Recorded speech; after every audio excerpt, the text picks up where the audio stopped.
right about inside the 4-yard line. They're giving them maybe about a half-yard gain. Coming on 1 minute left. Curran under center. One back behind him, that's Spur. He puts Ayala in motion. He hands off to Ayala, who cuts up the middle, gets low, touchdown, Calaveras! And another flag.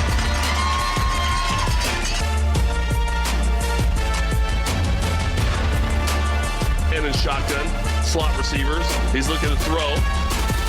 Gets some trouble, rolls off to his left. He throws, and it's intercepted. That's number 32, Caden Spur. Touchdown, Calaveras!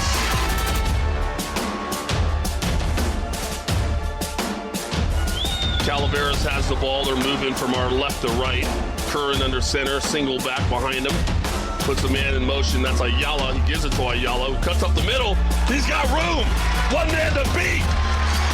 The 40. The 20. Touchdown, Calaveras. What a play. Ethan Ayala.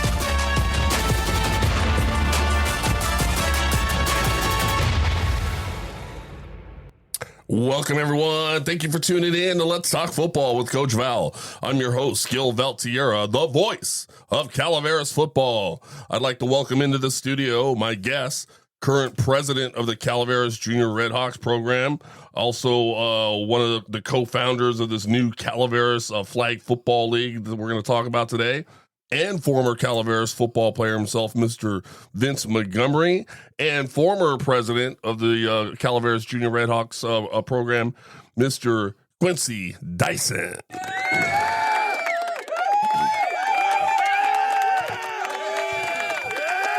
Gentlemen, thanks for being here. Thanks for having us, Coach. You got it. Hey, so Vince, you got started, I guess, with Quincy on this flag football thing. That's going to be our topic today. Yep. We're going to talk about flag football and all its attributes. I was out there last Sunday and watching a lot of these young boys and girls out there running around playing the game. It was a lot of fun. Perfect day, perfect weather. Seeing the families out there with these kids. Lots of good stuff. Tell me, what got this started? What got you guys going on this? Well, I started with CJR, Calaveras Junior Redhawks, 5 years ago. Quincy he'd been involved for a while, and he's the one that kind of got me involved with everything. And since I started, we kind of clicked right away. And something we had talked about basically from the beginning is how can we make football year round? He was kind of already experienced with the 7-on-7 program with his son. My son was young, so we were just getting involved. I had never had any experience with 7-on-7 or flag other than when I was in high school years ago. So we kind of just been spitballing this thing for a while, and then just decided we needed to make it happen. You know, when we first started, we weren't really in a place as a program to kind of branch out and start doing new things or trying things. But, you know, with our help and the community's help and everyone involved, our program is in a place now where we can actually like try new things, you know, see if it works, try this flag football program. Sure. So like, I remember last year we didn't have it here in Calaveras, but we had some Calaveras players that would travel down to Galt, and they had a league and they'd go play down there. Yes. And my understanding now this year, we've got players from surrounding areas. They're not just in Calaveras. So they're somewhere from Galt, somewhere from Angels over in Bret Harte, and they're all coming over and playing, right? Yeah. So we, me and Coach Mosa, we took our boys, we got invited to go play in Galt. So we took them down there. And like I said, that was kind of my first experience with the flag program. And, you know, he coached and we both coached a team I think there was 7 other Calaveras kids that went down there with us. And these are all youth program kids. Mm-hmm. And after, you know, the first couple games, I told Manny, I said, you know what? I'm like, this is something we can do. I'm like, just seeing the structure and how it's ran. I mean, it was pretty simple. So kind of put my foot in my mouth. Like, yeah, I can do that. And then here we are. So, you know, that's kind of how it started. You know, last year I was going down to Galt. And now our program, when we started it, we didn't really advertise. We just kind of put it out to our kind of word of mouth. Yeah, returning players, word of mouth. We opened up registration on February 1st, and the second week of February, we had like 135 kids. Okay. And our registration goes from Calaveras County, that goes up to Angels Camp. We have some Amador, San Joaquin County kids, so it's actually pretty cool. Let the folks know when are the games, what time are the games, so if they want to come out and watch and help support. So we play our games on Sundays, and we pick Sundays because it doesn't interfere with baseball. And then we adjust the times. Our first game start at 12. And then, so we have 3 divisions. Division 1 is kindergarten through 2nd grade. Division 2 is 3rd through 5th grade. And then Division 3 is 6th through 8th grade. Okay. And the reason we kind of did it that way was we wanted to really, through our league, we can only have first graders. That's as young as you can be to start. But we really wanted to start recruiting kids from the kindergarten, which sounds not so great. But we want kids to start getting their foot in the door and seeing what CJR is all about. So that's why we included the kindergartners. And we actually have, I think, 40 kindergartners out there playing. Wow. Which I think is great. Because if I can get, 10 of those kids, it's going to help our CJR, tackle program. So sure. Quincy, anything to add to that? Just piggybacking off what Vince was saying earlier, right? We were both traveling around, playing 7-on-7s, flag football. And I would call Vince sometimes just like, hey, man, I think we could do this here at Calaveras, right? I'm going to Stockton, Sacramento. I'm looking at these things, and I'm like, you know what? I think this is a good time for us to start implementing our own flag football and, getting these kids out and getting them conditioning and ready to go so they don't have to wait until June, right? Sure. So not too, far in the distant past, you guys probably remember this. There's been a lot of talk in the California State Assembly, specifically a bill that was authored by what I call this ass clown, Kevin McCarthy, who thankfully is no longer in the assembly. But he wanted to essentially ban youth tackle football in the state of California. Some have even argued that the youth tackle football should be replaced with flag football. Are you guys starting this league kind of in anticipation of that, or did that even come to your mind when you were doing this? Every year in our league, the NBFL, we have to sign a petition to kind of protest that bill that they were trying to pass. Luckily, last year, our great governor Newsom said, "Nope, this bill's going away." It was an election year. Yes, exactly. So he was going for votes, but at the same time, it helped us out. Now the new bill kind of lowers the age. It was 12 and under. Now they're going for 6 and under, which, to be totally honest, I'm not opposed to. But at the same time, I don't see it happening. Football it's too popular, and a lot of people love this game. Yeah, in this state as well. But my issue with it isn't necessarily, from a physiological perspective, from a young person's body. I won't argue that, there's a level of danger there for a kid playing when they're that young. They haven't fully developed as a young person yet. And there's a science there. And I wouldn't argue that. But what I have fundamentally a problem with is when some suit in Sacramento thinks that he knows better than the parents do what his boy or girl should or should not be playing in sports. That's when that's my threshold of saying I'm not going to be for that. I think there are bigger problems in this state. Every city I go to, there's a homeless encampment somewhere. There's a mental health person walking around homeless that probably needs help, that's on drugs. There are a lot of problems in this state. They should tackle those and not worry about what little junior should be playing or not playing. And that's my 2 cents, for those guys. But I understand some parents, but leave that to the parents. Don't throw a blanket. All California kids of this age can't do this, and I'd never support that. And I feel like they use it kind of as, like you said, it always comes up during election years when they're trying to go votes, because they know there are a lot of people that are going to waver one way or the other. Football is usually on the chopping block to try and get rid of. You don't see it with baseball or soccer or any other sport, but football, tackle football specifically. And we didn't want to start this program as kind of a political statement or, hey, this is better than tackle football.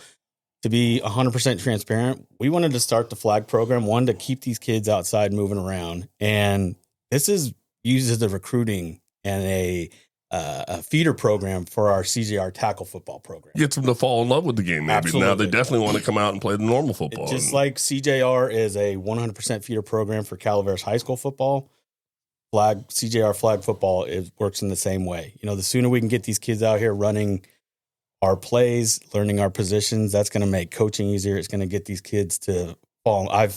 Even last week, I have 2 kids that are diehard soccer players. Mm-hmm. And after the game, they did fantastic. They're sitting by their moms who, their moms are diehard no tackle football. Right. Dads are usually like, hey, go talk to my wife. But, Right. And I said, hey, yeah, good job, little Johnny. I'm like, do you like scoring goals or do you like scoring touchdowns? And he looked at his mom's like, touchdowns are way better. And I said, got him. So, well, that's great. I think anything that's going to get these boys and girls out there participating and running around and learning the basics of the game is a good thing. So this community definitely owes a debt of gratitude to both of you guys. So thank you guys for getting this going for these guys. I think it's a good thing. Now, you both have experience in both now flag football and traditional tackle football. As far as the elements of the game with the youth, what aspects of the game do you think flag football teaches that can carry over when they start to participate in the tackle football? Anyone, whoever's ready. So I would say, Coach, with that, it transfers over. Route running is the same. Candidacy when the quarterback's hiking the ball. The whistles that you hear on the field. The coaches yelling and saying, "Hey, we're going in the zone. We're playing man." Just learning every aspect of the game, minus the tackling and the guys up front. Mm-hmm. So offensively, receivers running routes, the quarterbacks and the timing and throwing the ball. Exactly. Tight ends, your running backs doing routes out of the backfield. You think about the defense, your linebackers, your cornerbacks, defensive backs, safeties. It's one of those things that, the way Vince and I were talking about it, I said, you know what? If you have a kid that's on the fence and never really played football before, this is an easy way to get them introduced to it, right? Mm-hmm. So if they do decide later on at high school and saying, hey, you know what? I did pretty good at flag football, the verbiage is not new to them, right? If, coach says, hey, I need you to run a post. I need you to run, comeback route. You on the defense side of the ball. Hey, we in the zone. You're not going to be out there like, hey, this is the first day of school and I don't know what's going on, right? Mm-hmm. So that's the part we kind of really push for. So and then on the other side of the ball, defensively, you're going to have corners. They're going to learn how to cover. Yes. Maybe they're learning how to what's the difference between man and zone. I don't know. I'm not out there, but maybe I would think that they're going to be learning those types of things. Staying with somebody if it's a man defense, if you're a corner. Those free safeties, strong safeties, those middle linebackers learning how to, cover and see balls being thrown in their area. And to add to that, Coach, it's a little physical. Yes. Because you're allowed to jam, the first 5-yard bump, so 5-yard bump. Reroutes. Reroutes. So, hey, introduce that guy to his coach if you have to, right? I would always tell, I was a defensive coordinator for a while, and I would always tell my linebackers, all those guys in the middle, that nobody comes through your zone without paying a toll. Mm-hmm. Yes, it's like crossing a bridge. You don't cross that for free. Yeah. You come through here, you got to pay the toll. Definitely. We as well as a feeder program for the players, we also are introducing this to some newer coaches that have never coached football before. Okay. So, we're with the younger kids, we're trying to, see, hey, you know what? You want to come coach regular football? Let's see how you do with 14 kids as opposed to 40 kids. And we are seeing positive things out of that. But to Quincy's point, some of these guys didn't really read the rules. So their kids now we do have a flag for any contact on the ball carrier, but there is a 5-yard bump rule for the defensive backs on the receiver. So last week, one of our coaches, guy sitting right next to me, implemented that. And the other coach, hey, it's contact. I said, read the rules, man. I'm like, there's a 5-yard bump. So they can't tackle them, and then once they're down, then pull their flag. Yeah, exactly. Yeah, put them on the ground, and they can't go over a pass. Right. And it kind of makes it difficult, too, for the running backs, too, right? Because they're used to the stiff arm. Mm-hmm. You're not really allowed to do that. You know, blockers in front of you, little things like that you have to adjust to. But for the most part, you're playing football. I think one thing that I've noticed, and it's our returning youth football players that are having to make the most adjustments. I've seen a couple kids the first week, and these are CJR kids that have been there for 3-4 years. So we teach them, lower shoulder and get into it. And it happened the first game, and they took out a couple kids, and the flag was thrown, and we're having to pull them aside and tell them, hey, listen, you're not going into it. You have to, try and stay away from these guys. So it's teaching a different aspect of the game, not so much going for the contact, but kind of avoid it. Right. Which obviously helps our kids too, because as a running back, you don't want to always just going, right at the guy. Let's try and avoid it a little bit. Right. So like the footwork and agility is huge for the kids. Sure. Just learning that coordination and all that stuff. So, I mean, we talked about some of the things that we believe will transfer over to the tackle football game, but let's be honest, it is flag football. It's a different kind of game, and there are some things that, to me, you just can't transfer, right? So, if you're a big lineman and you're going to end up playing at the high school level on the line, there's probably not a whole lot that you do in flag football that's going to transfer over to what you're going to have to do when you get on the line and have to play tackle football. Maybe coach have you have a backup quarterback. Then you get, it's like, then I get these big boys like, oh, I could catch, coach. Let me run a route. And I'm like, yeah, okay. You play too many years of flag. Right. Get your hand in the dirt. So I grew up as a lineman. Football is very body type specific. Uh-huh. So, if you're a bigger guy, you're on the line. Right. So when I was kind of telling the kids that we're going to start this thing, then I have my lineman, because I'm a lineman coach for the JV squad. And, I have a soft spot for the big guys, Sure. So, and I tell them, hey, you should sign up for flag football. Well, what am I going to do? I'm like, look, you're going to be working on your agility. You're going to be working on your footwork. And I said, when else are you going to get to run the ball or score a touchdown? It's true. It is his last chance. And they look at me like, what do you mean I can score touchdowns? I'm like, yeah, you're a receiver. And my big guys out there, they're loving it. One of them scored a touchdown. He's like, that's the best feeling I've ever had. So it doesn't really cross over for the lineman to tackle football. From a skill set. From a skill set, yeah. other than, working on their, conditioning. And it's fun. They're having fun out there. So, last year in season 1 of Let's Talk Football with Coach Val, I had Brian Porath and Matt Brock were both serve on the school board. Yeah. And I forget which one of them said it, so I won't attribute it to either one. One of them said it, but one of them said that football was one of the most diverse sports as far as athletes go, right? Because if you're in soccer, everybody on that field's an elite athlete that can run his ass off and can get a point A to point B, boom. But in football, you can have a guy that's 280. They could barely run 5-6 yards, and then the guy who runs a 4.6 40 who's 140 pounds, and they're on the same team, right? Yes. Where there's not a whole lot of that dynamic going on in any other sport except for football. Yeah, that makes sense. I like it. Yeah. So I thought about that when you said, well, include the lineman in there.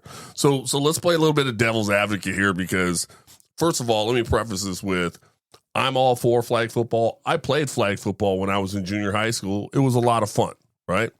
But where my threshold is when I say, okay, hold on a minute, is when anybody starts, chirping about it should replace tackle football. At that point, that's when I've reached my threshold where I'm no longer for flag. Anything before that, I love it. It gets the kids out there. It teaches them skill sets. They have a whole lot of fun. The families are out there. I think it's a positive, fantastic thing.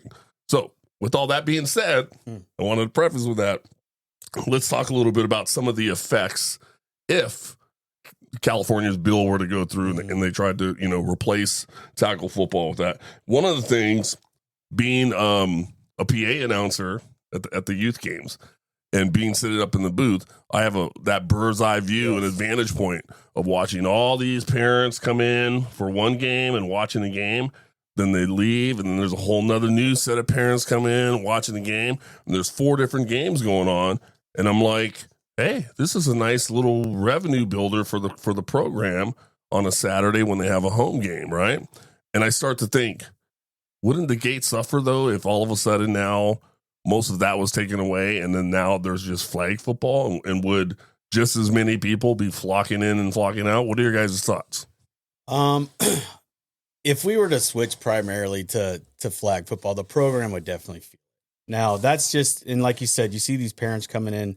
The way our program is set up, we don't make any money off of the kids' registration. It's all from our gate fees, and that's set by our league, the NBFL that we play for. There's no way I could see us, even if they, I mean, if they, I don't even want to talk about it if they pass a bill, but if they were, I would find it really hard to find the motivation. And, football is football. You go to any high school, the most fans are coming to football games. Well, they want to see that big hit. Yes. They want to see that big block. They want to see you don't go to a boxing match and not want to see someone get knocked out. Absolutely. I don't see flag ever being able to fill a stadium from economically as our regular tackle football program. Gotcha. Yeah. I agree. Yes, 100%. Quincy? I would say it's a little difference in cost, right? Yeah. I look at that perspective of it. Flag football, you don't have to buy as much equipment compared to what you spend out for tackle. So you're saying the revenue would take a hit, but then their outlay of what they have to put out would also decrease too. Yeah, the overhead of flag is definitely. I mean, we buy a jersey for football. You're flags, right? And flags, yeah. Right? Yeah, but still, I would be very sad. It's something to think about. I mean that makes sense. That makes sense, but it ain't gonna make no dollars. It ain't gonna make no dollars, right? No. Wouldn't make any dollars. Okay, so let's say they finally figure out, they get some common sense and they figure out, hey, we got bigger problems to deal with. Just leave it alone, and we're status quo. Can flag football and the normal junior reds program, tackle football, can every year both of them coexist happily and this keep going? I think if we do it right, I don't see it being an issue just because we're running kind of separate seasons. Flag, we're considering more of like a spring ball type deal. We're actually tying in our flag program to when we start signups and registration for our tackle program. Football for us is a fall sport. So I think they can coexist as long as we do it right. If we start noticing the flag program is hindering our tackle program, then we're definitely look at it because, like I said, we are, to be transparent, 100% about our CJR tackle. And I hate saying tackle and flag. When I say football, I mean our tackle. Traditional football? I'll say flag football. Traditional football? Yeah, traditional football. Flag football. Yeah. How are we going to delineate which one's what? Right. Football is football and flag is flag football. There you go. I'll have a definition section. But I think they can coexist as long as we keep doing it, and it's ran correctly. Right. So. Well, Quincy, you had some? I was going to piggyback off what Vince was saying. The two seasons are two different times, right? Like he's saying, the springtime, you're not really thinking football as much, right? Like compared to the fall. Mm-hmm. Like when school's back, the drafts are done, you're seeing, everybody's hyped up during that time for football, right? So I think that's our advantage point running it in the spring. So right now, then your only competition, like you said, was baseball, right? So that's why you had to kind of navigate through the baseball schedule and what they've got going on to still get people to maybe play both and that kind of thing. Yeah, and we went into it knowing spring is primarily baseball. I think we got softball going on too because our program is co-ed, so we have girls and boys out there playing flag, which is it's same for CJR football. It's co-ed. We have the cheer program, but if a little girl wants to play football, I will suit her up and she can get out there and knock some heads around. Nice. Yeah. Nice. So now, do you see any obstacles as far as getting more players out there because it's other sports like the normal sport of season, so to speak? So like have maybe the diehard baseball guys like, it's baseball, man, get out of here, right? And all that stuff. What are the kind of obstacles you've seen that maybe for flag football to have longevity, they're going to have to kind of navigate these obstacles? Like I said, when we first started, it was all through word of mouth, just a couple emails to our returners. Their big thing was, the two big things were, one, it can't interfere with baseball, and two, can't interfere with church. So what we did there was make it on Sundays, but make the game start a little bit later in the afternoon. If it were up to me, we would start at 9 o'clock in the morning, be done by 12. But So we pushed our game time back to 12 to start, which, the churchgoers were very happy with. Other than that, we have some diehard baseball players out there, and I get it. Sunday, they like to rest, but I don't really think it's been an obstacle for us to have to face. I think next year now that people know about it, I can see the program doubling easy. Because I shut down signups, like I said, end of February, and I could have easily signed up another 50 kids just from phone calls from parents. So, okay, Quincy, anything? I agree with Vince says. You're just competing with, spring ball. You also have kids doing other travel sports also too, so that's another big one. They also playing baseball with the local league, and then they also have a travel team that they're playing on, and you gotta use everybody's time invaluable as much as you can, right? So Sundays kind of work out later in the afternoon for everybody. We kind of took the playbook of like CYBA, same type of format, 30 minutes before. You do a little practice, little drills, and 30 minutes you play. And that's not too much on a family on a Sunday, right? Right. So 1 hour out of your day, you're getting some football in, you're getting some conditioning in. I think it's great. We had a lot of kids out there this past Sunday, so I mean, whatever you guys are doing, it's working. Those guys and girls were out there and they're playing. They're having a good time. I saw you got some of the younger junior high school guys helping officiate. Yeah. Tell me a little bit about that. It was kind of a last minute thought. I was putting this poll, we're putting the program together, and we need officials. Like, I don't want to go to our CJR officials because guys are expensive. Yeah. So Manny and I remember we went back to when we did it in Galt, and we had a bunch of high school players out there doing the officiating. So I kind of reached out. Chris Long helped me because his boys in that age group, and we have a steady group of 8 boys out there that they're officiating games. They love it too. So it turned out pretty cool, kind of getting everyone involved. Yeah. So being an old school football coach here, right? I'm always going to be like, traditional football, and some of the things, and like I said, I think it's great, but there's just like earlier I mentioned, there's no way of replicating the contact like when it comes to the traditional football, I'll call it. And I think Quincy, I was telling you, my analogy is like if you had 2 boxers and they were going to train each other.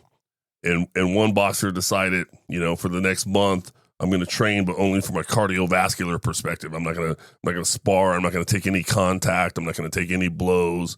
And this is how I'm going to train. And then the other boxer was just straight up in there taking body shots and head shots. And he's just, do like a punching bag, and they're getting hit. And then now a month later, these boxers are about to fight each other. The guy that's been taking the contact, he's ready to go. Right? He's broken in like a nice, good baseball glove that's perfect and ready to go. And that other guy, he's going to get hit and be like, that's going to hurt in the morning.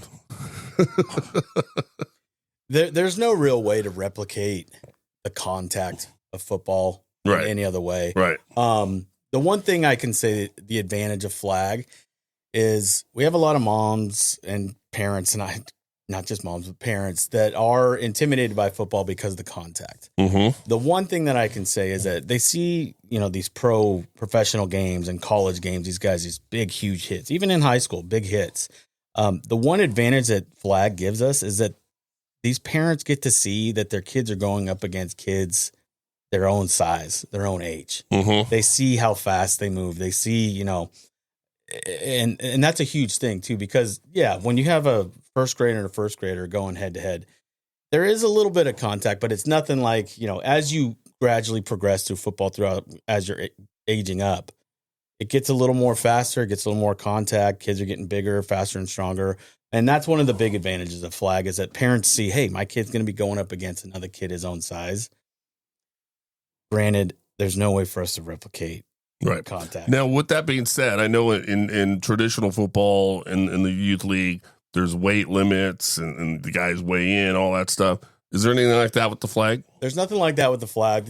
We only distinguish where you're going to be placed on a team based on your age. Okay. Or, I'm sorry, your grade, not even your age. So you got to be in kindergarten. I had some preschoolers wanting to sign up, and just like we say in football, and this is across our league, we kind of have a due diligence to get these kids not in there that soon.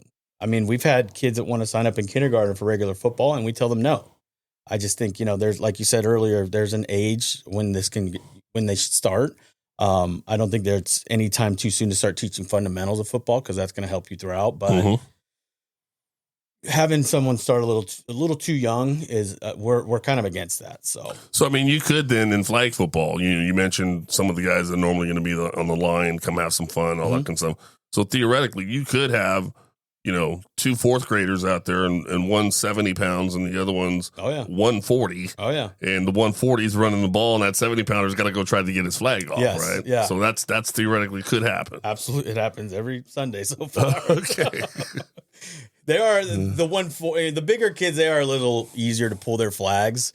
They're not as squirrely as some of the younger skill players would call them, but they still have a good time. So they like running the ball. Anytime a big guy can carry the ball, we love it.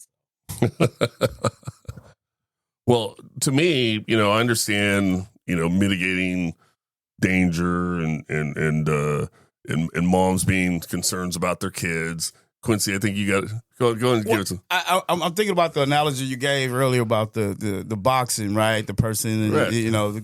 Been hit and the conditioning and this and that, right? And you know what came to my mind? What's that? George Foreman and Muhammad Ali, the Rumble in the Jungle, right? Okay. George Foreman was that boxer that just wanted to take the hits and pound, right? Muhammad Ali was more of that, move like a butterfly, sting like a bee. Right. So I think with flag football, I mean, it's going to give you the best of both worlds. But if I have a kid that's been playing flag and can run a route and defend, put them on the field, you know. And then, like you and I talked about before, right? You can have a guy that or a girl that played tackle but doesn't tackle. Right. So, Right. So I think with the flag, it's kind of a win-win. In my opinion, It's like a introduction to the game, right? Yes. And stuff. So I do like that. Yes. I've already said before, I love it. I like it to a point. Right. I also, some of the stuff that bothers me, because, like, again, I've been coaching a long time. I've dealt with a lot of parents and a lot of the concerns and all that, the concerned moms.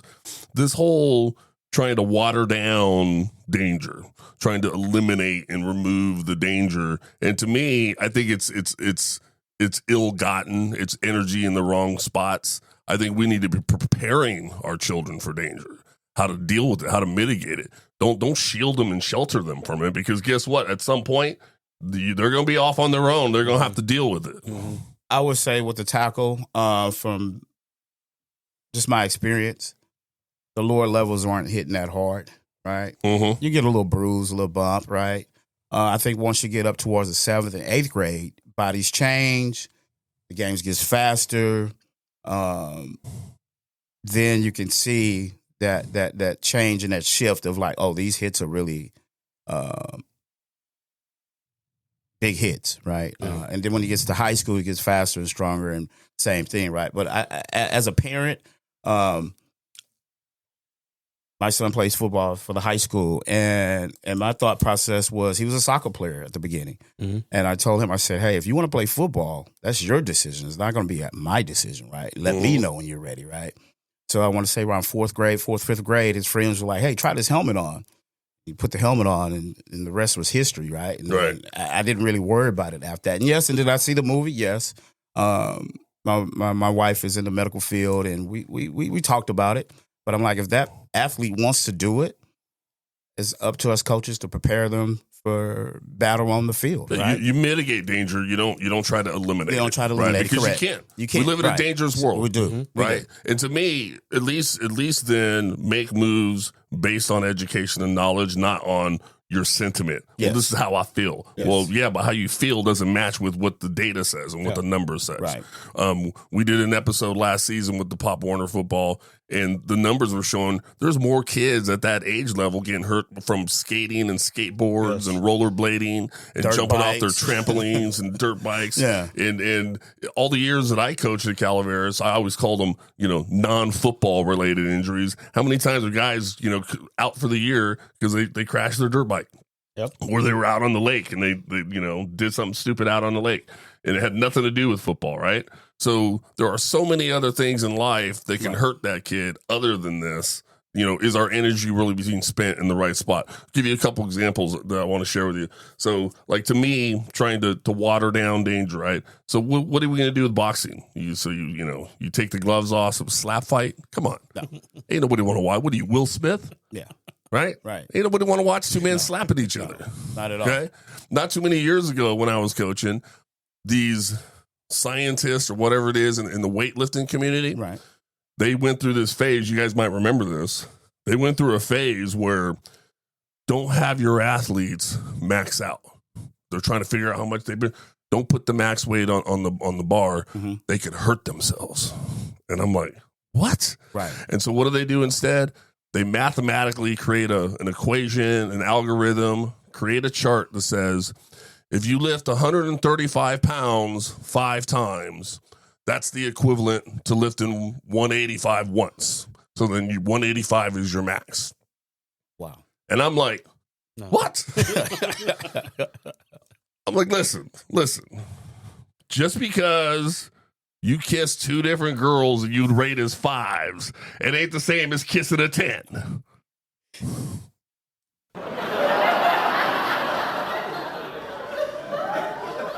It's not. Trust me. So you want to find out if you can lift 185 pounds off your chest? Here's how you do it. Yeah. You grab 185 pounds, you put it on the bar, you get your ass down on that bench, and you pump that thing off your chest. That's how you find out if you can lift 185 pounds. But that's just another example of how do we take risk away? Let's take the danger away from an activity when really it's like, come on.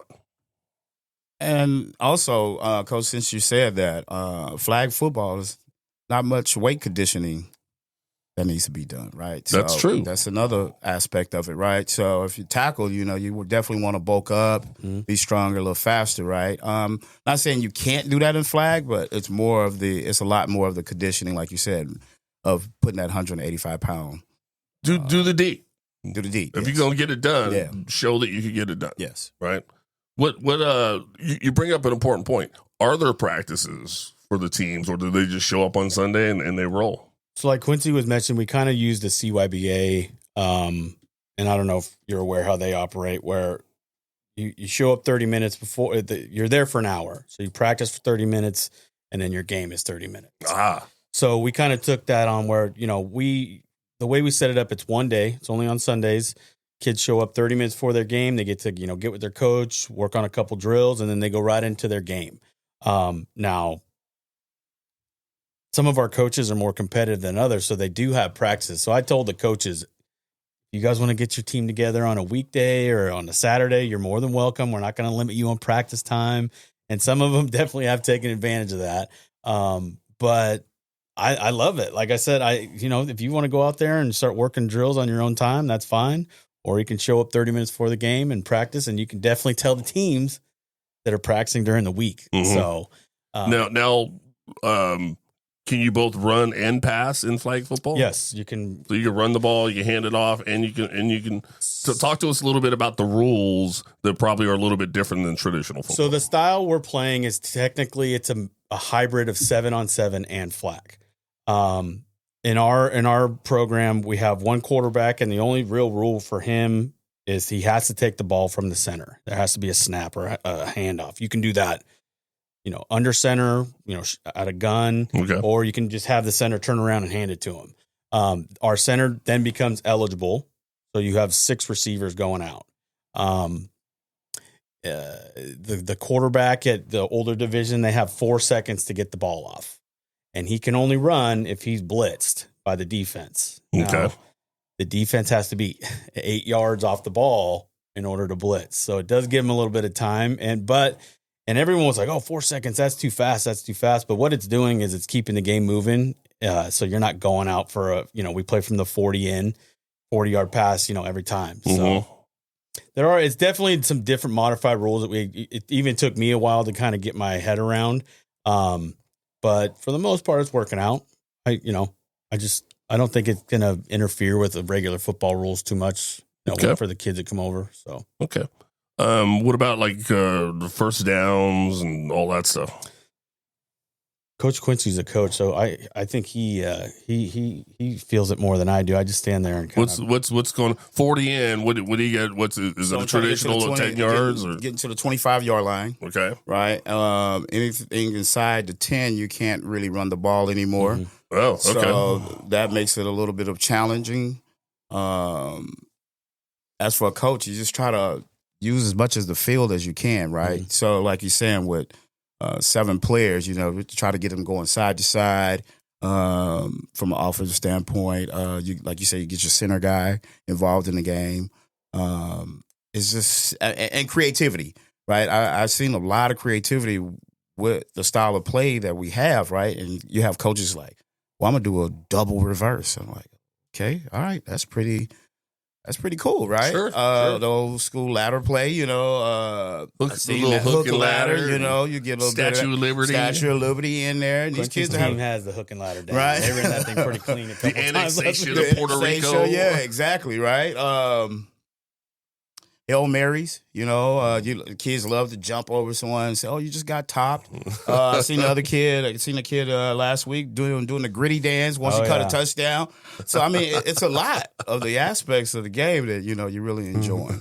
So we tried to keep it light, but one thing that I did do is just to kind of make it more, like I said, to stay on the tradition that we're going for of a feeder program. As a younger and new coaches, I gave them a playbook. And it's basically a modified version of our fly offense that we run at CJR and the high school. Mm-hmm. Right. So the goal there was to get these kids learning, the F, U positions, Z backs, Y, and X. And that's going to help our younger coaches for these kids that come over that have never experienced that before. So we're starting to see some, kids that they're getting it down, like the motion back. That's not an easy offense to run. So luckily, Coach Manny and myself, we kind of sat down and put some stuff together, and it's working. And then once you get the base plays down, these guys are running all kinds of crazy stuff. Sure. Okay.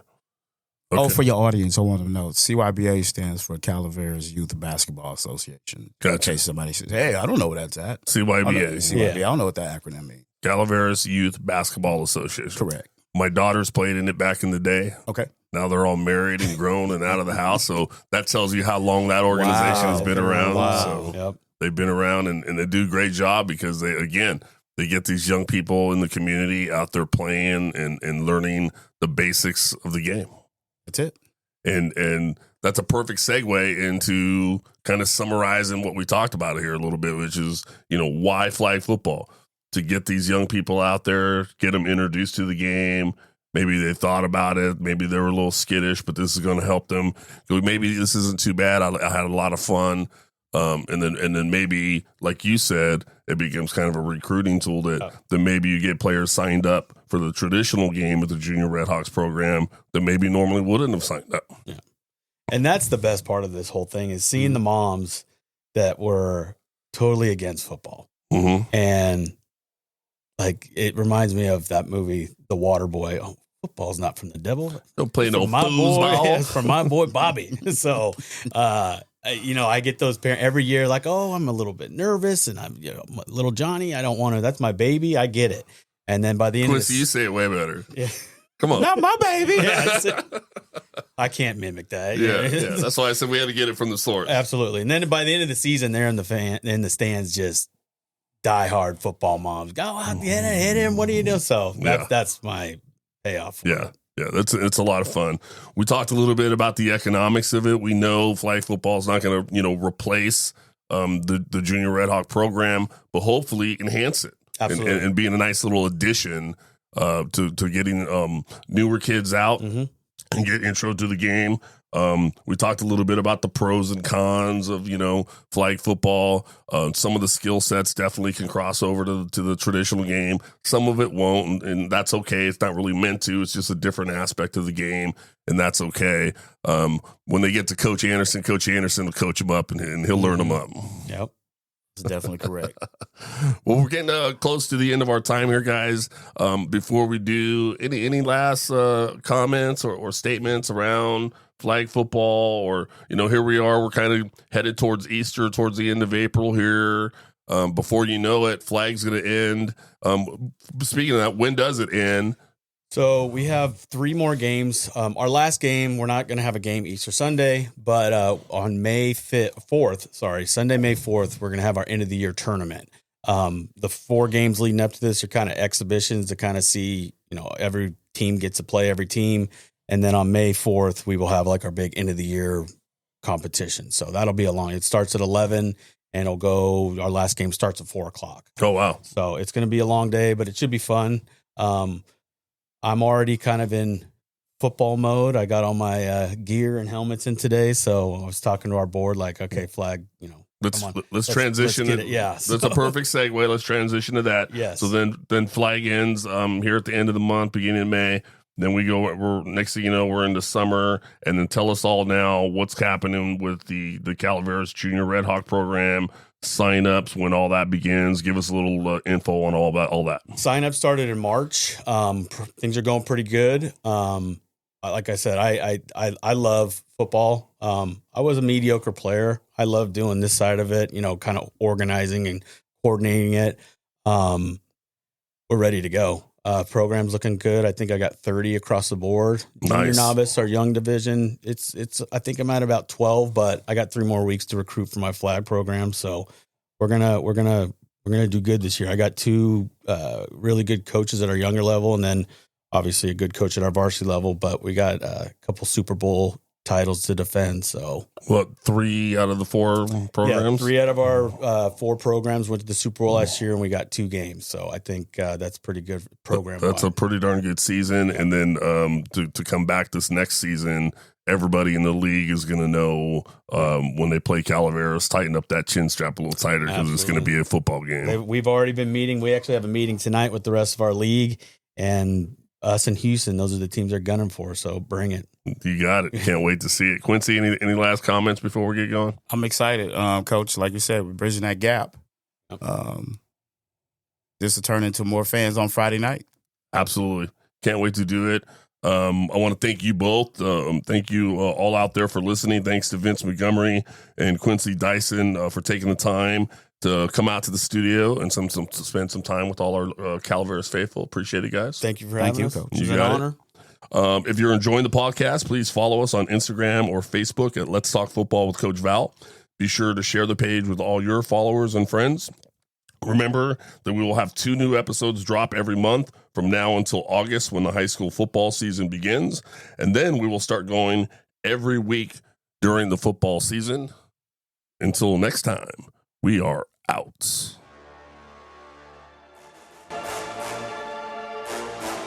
Right about inside the 4-yard line. They're giving them maybe about a half-yard gain.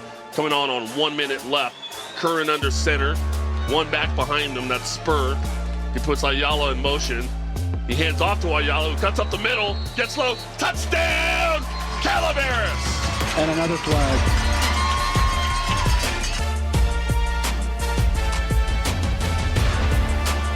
And in shotgun. Slot receivers. He's looking to throw. Gets some trouble, rolls off to his left. He throws, and it's intercepted. That's number 32, Caden Spur. Touchdown, Calaveras.